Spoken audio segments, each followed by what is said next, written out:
June 22 இன்று இயேசுவின் திருவுடல் திரு இரத்தப் பெருவிழா.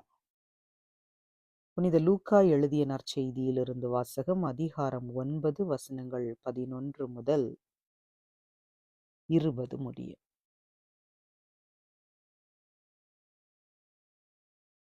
இயேசு மக்களை வரவேற்று இறையாட்சி பற்றி அவர்களோடு பேசி குணமாக வேண்டியவர்களை குணப்படுத்தினார்.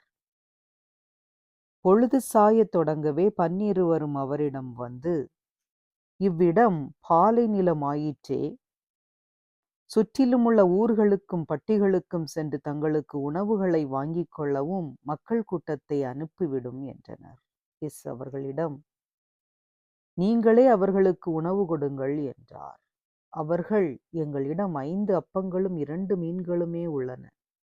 நாங்கள் போய் இத்தனை பேருக்கும் உணவு வாங்கி வந்தால்தான் முடியும் என்றார்கள். ஏனெனில் ஏறக்குறைய 5000 ஆண்கள் அங்கிருந்தனர். இயேசு அவருடைய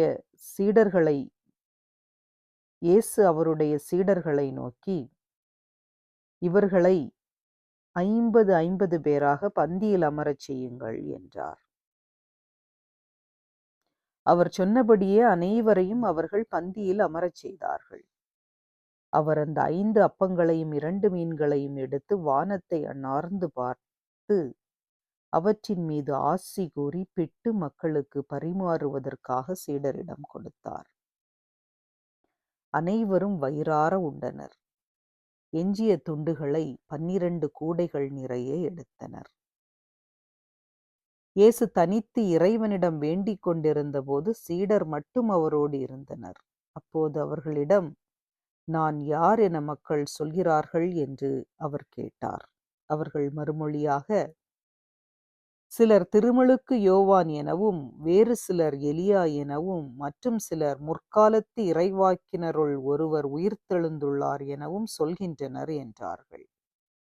ஆனால் நீங்கள் நான் யார் என சொல்கிறீர்கள் என்று அவர்களிடம் அவர் கேட்டார். பேதுரு மறுமொழியாக, நீர் கடவுளின் மெசியா என்றுரைத்தார்.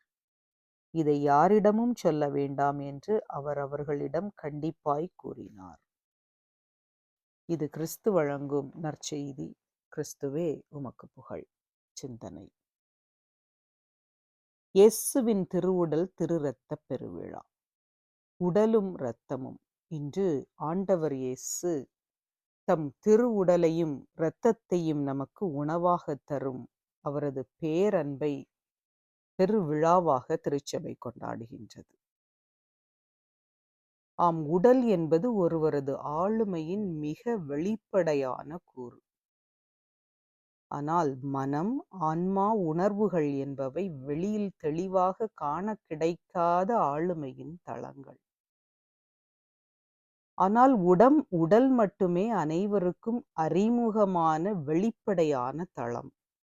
அது மட்டுமல்ல, உடல்தான் இறைவனுக்கு அர்ப்பணம் செய்ய தகுந்த மிக சிறந்த தளமும் கூட. அதனால்தான் ஆண்டவர் இயேசு தம் உடலை இறைவனுக்காகவும் நமக்காகவும் கையளிக்கின்றார். கிறிஸ்து உலகத்திற்கு வந்தபோது பலியையும் காணிக்கையும் நீர் விரும்பவில்லை, ஆனால் ஓர் உடலை எனக்கு அமைத்து தந்தீர். எனவே நான் கூறியது உமது திருவுள்ளத்தை நிறைவேற்ற இதோ வருகிறேன் என. இந்த திருவுள்ளத்தால் தான் இயேசு கிறிஸ்து ஒரே ஒரு முறை தம் உடலை பலியாக செலுத்தியதன் மூலம் நாம் தூயவராகப்பட்டிருக்கின்றோம். இரத்தம் உயிரின் ஆதாரம். இரத்தம் சிந்துதல் தியாகத்தின் அடையாளம். இரத்தம் சிந்துதலின்றி பாவ மன்னிப்பில்லை. நமது பாவ மன்னிப்புக்காக இயேசு தம் இரத்தத்தை சிந்தினார். உங்கள் மூதாதையரிடமிருந்து வழி வழியாய் வந்த வீணான நடத்தையினின்று உங்களை விடுவிக்க கொடுக்கப்பட்ட விலை என்னவென்று உங்களுக்கு தெரியும். அது பொன்னும் வெள்ளியும் போன்று அழிவுக்கு உட்பட்டது அல்ல, மாறாக மாசு மறுவற்ற ஆட்டுக்குட்டியை போன்ற கிறிஸ்துவின் உயர் மதிப்புள்ள இரத்தமாகும் என்கின்றார் பேதுரு. எனவே இயேசுவின் உடலுக்காக, இரத்தத்திற்காக இன்று நாம் நன்றி செலுத்துவோம். நமது உடலையும் இறைவனின் திருவுளத்தை நிறைவேற்ற கையளிப்போம்.